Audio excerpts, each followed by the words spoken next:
So you've got a house and you want to wire a new 10.5 kilowatt shower. And this is in the bathroom. So let's label this bathroom.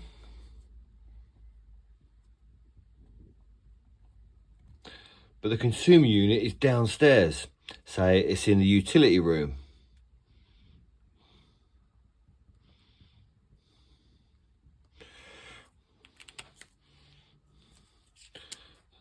We've got the consumer unit here.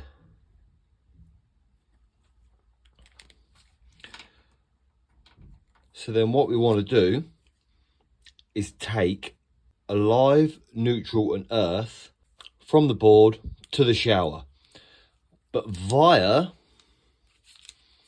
an isolator, which will be the pull cord, which is here. That's your pull cord. So if we've got a 10.5 kilowatt shower, you want to come off at a 50 amp RCBO. And we'll take the earth straight up into the floorboards, along into the loft, and then down onto the earth of the isolator. And then do exactly the same with the neutral. We'll take the neutral out, which this will all be run in more likely one cable. So you've got your neutral and your earth, and then your live through the floorboards, up the cavity of maybe a wall, and then into the isolator. And then from the isolator, you want to go back into the loft and out to the shower. So that will be able to isolate the shower supply. And do the same again, which will isolate the neutral once again. But the earth will be common. So yeah, we'll take out the earth once again, which will also go through the isolator, because basically if you run it in one cable, then the earth is also going to protect that cable that's feeding the shower.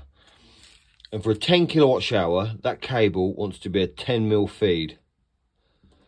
So 10 mil twin and earth. But what happens a lot with these isolators, which is a common problem, they heat up and melt and catch fire. They get hot, so they'll catch a fire. So what if we did it differently? So this could be a new way that will stop this from overheating from the load going through to the shower. So you take an earth up to the shower once again, straight to the shower, don't go to the isolator.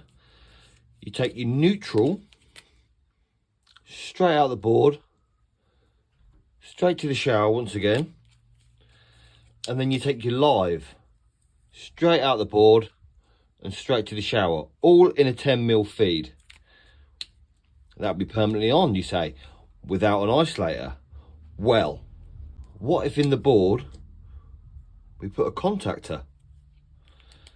And with that contactor, we fed the 50 amp supply going to the shower. Then all we'd need is a switch wire to that isolator. And that isolator doesn't have to be 50 amp. That can be a light switch. That could be a pull cord, a normal pull cord, like a 5 amp pull cord. So we take a live,